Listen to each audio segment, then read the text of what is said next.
Olá, sejam todos muito bem-vindos. Hoje nós iremos estudar o capítulo 17 do Evangelho segundo o Espiritismo, Sede Perfeitos. Agora, como ser perfeito se no nosso atual estágio evolutivo ainda somos seres imperfeitos em evolução? É o que nós iremos estudar hoje, porque nós ainda não somos perfeitos, mas o mundo merece conhecer a perfeição que já adquirimos. Mateus, no capítulo 5 do seu Evangelho, versículos 44, 46 a 48, disse que Jesus ensinou o seguinte: Amai os vossos inimigos, fazei o bem aos que vos odeiam. Sede, pois, vós outros perfeitos, como perfeito é o vosso Pai Celestial. Vamos ver o que o dicionário fala quanto à definição para perfeição. Perfeição é o mais alto nível de uma escala de valores, grau máximo de virtude, pessoa ou coisa sem defeito, quem está livre de débitos. Olha, gente, somente Deus possui a perfeição absoluta. Portanto, não podemos tomar ao pé da letra esta proposta, porque se o homem for perfeito como o Pai Celestial o é, será igual a ele, e isso é inadmissível. Essas palavras podem ser entendidas no sentido da perfeição relativa. Portanto, a prática da caridade constitui o único caminho para a conquista desta perfeição relativa, manifestando-se no amor ao próximo, extensivo aos nossos inimigos, no fazer ao bem a quem nos odeia, no orar pelos que nos perseguem e caluniam, já que não há vantagem alguma em amar quem nos ama, pois fazer isso é um simples dever de gratidão. Kardec diz que amar os inimigos é a aplicação máxima da caridade e talvez seja uma das práticas mais difíceis. Porém, devemos nos lembrar que se estamos diante de um inimigo, isso é providencial, já que ele foi colocado em nosso caminho para que, através dele, possamos testar as nossas virtudes, que são as nossas qualidades morais. Todos seremos perfeitos um dia? Claro que sim, porque todos nós temos o germe das virtudes que se desenvolverão conforme o nosso livre-arbítrio. Então depende da vontade de cada um desenvolver ou não estas qualidades e nos tornarmos homens de bem. O que é ser um homem de bem? É ser aquele homem ou mulher, né? Nós estamos falando do ser humano, que age de acordo com as leis de Deus prescritas por Jesus em seu Evangelho. E como saber se nós estamos cumprindo estas leis? Basta interrogar a nossa consciência sobre os nossos próprios atos, mas nós não podemos nos enganar sobre isso. Temos que ter coragem para encarar a verdade de frente, não podemos nos sabotar. Precisamos fazer uma autoanálise e ver como nós estamos recebendo os ensinamentos de Jesus. Estamos aproveitando ou não muito? E para nos ajudar, Jesus contou a parábola do semeador, ensinamento registrado por Mateus, no capítulo 13, versículos 18 a 23. Vejamos. Um semeador saiu a semear, e semeando, parte da semente caiu ao longo do caminho. Os pássaros vieram e as comeram. Outra parte caiu ao solo pedregoso, onde não havia muita terra, e nasceu logo, porque a terra era pouco profunda.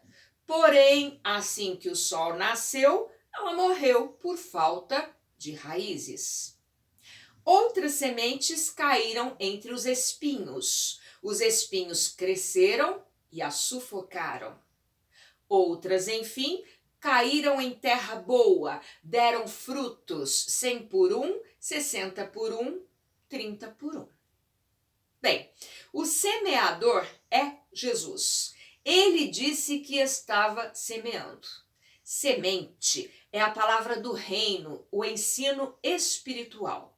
Solo são aqueles que ouvem, são as mentes dos que recebem os ensinamentos espirituais. Os solos são diferentes porque as pessoas são diferentes. Eles retratam as diferentes atitudes e dificuldades das pessoas ao receberem o ensino, a mensagem espiritual. Então vamos a eles. Beira do caminho. É um solo que não está arado, ele é muito duro. Jesus diz que assim são as pessoas que recebem a mensagem do evangelho, mas não a entendem, não entendem aquilo que foi ministrado. Agora, não entendem porque não se interessam pelas coisas espirituais. Nestas pessoas nós encontramos a inveja, o ciúme, a vaidade, o egoísmo. Chão pedregoso. Neste solo havia terra entre as pedras, mas era pouca, muito pouca. E sem poder aprofundar raízes, a semente logo nasceu, mas depois morreu. Jesus diz que essas pessoas, melhor dizendo, são as pessoas que recebem a palavra do evangelho com muita alegria, com muito entusiasmo, mas esse interesse é apenas superficial. Essas pessoas, quando se deparam com qualquer dificuldade, dor, enfermidade, problemas financeiros, elas desanimam do bem, desistem. Entre espinhos. Neste solo, há terra em condições de fazer germinar a semente, porque ali já nasceu uma planta que é o espinheiro. Então, se nasceu o espinheiro, é porque tem terra boa.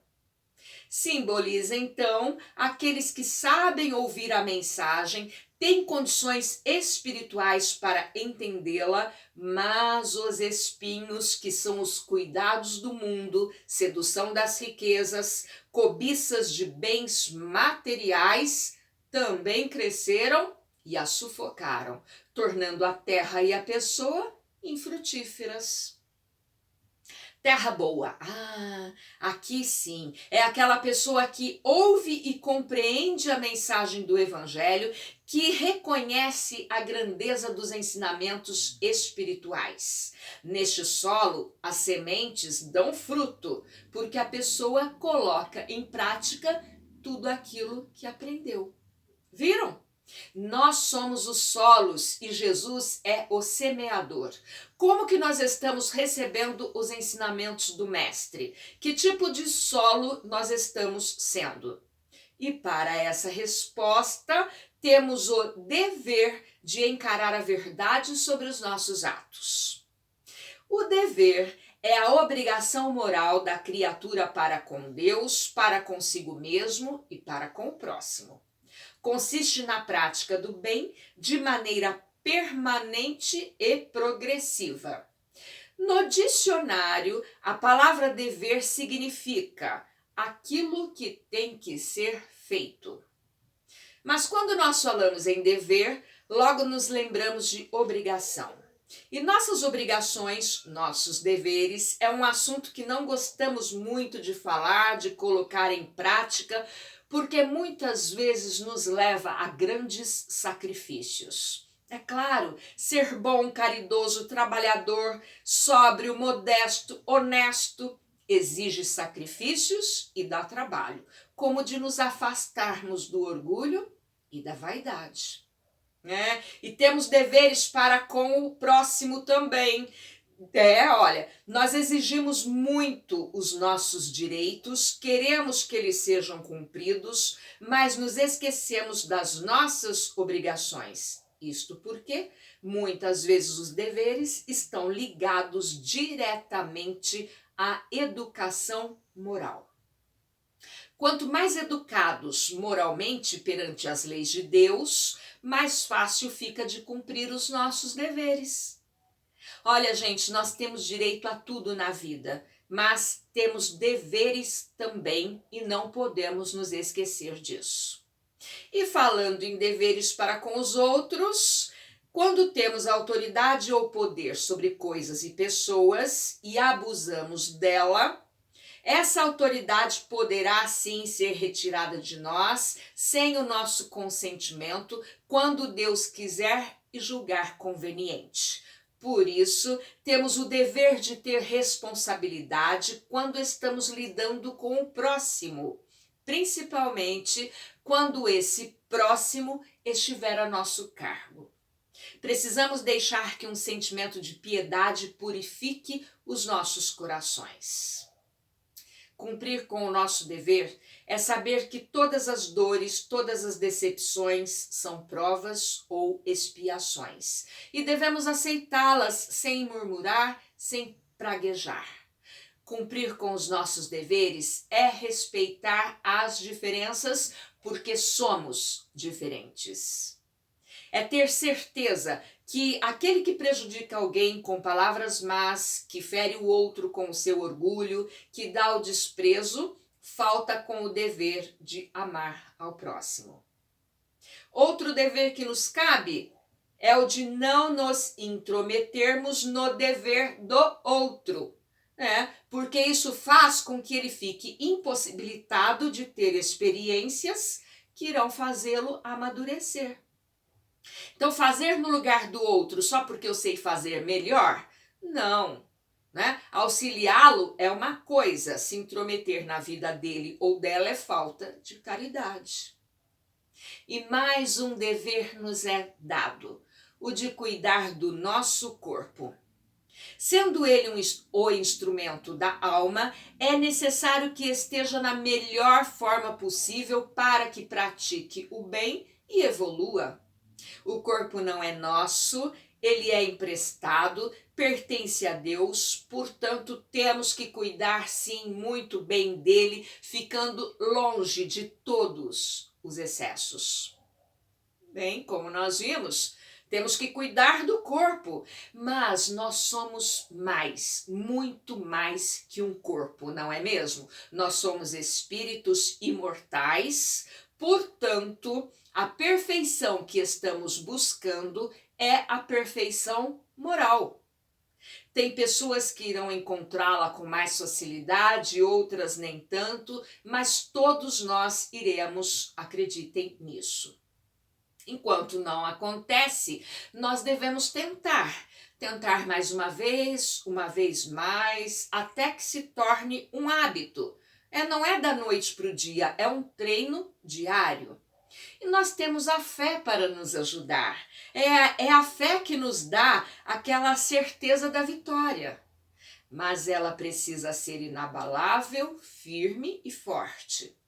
Não podemos nos esquecer do que Kardec ensina. Reconhece-se o verdadeiro espírita pela sua transformação moral e pelos esforços que emprega para domar suas más inclinações. Esses esforços são as nossas tentativas. Tá bom? Então vamos buscar a nossa transformação, Mas isso não quer dizer que nós estejamos buscando a santidade, nada disso.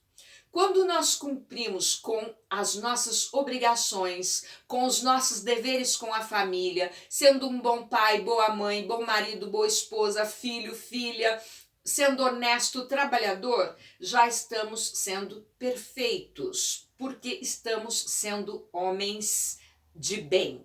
E o homem de bem, ele é bom, ele respeita os outros, ele não aponta os defeitos alheios, mas estuda as suas próprias imperfeições, as nossas próprias imperfeições, não a do outro. Bem? Coragem, fiquem com Deus. Tchau!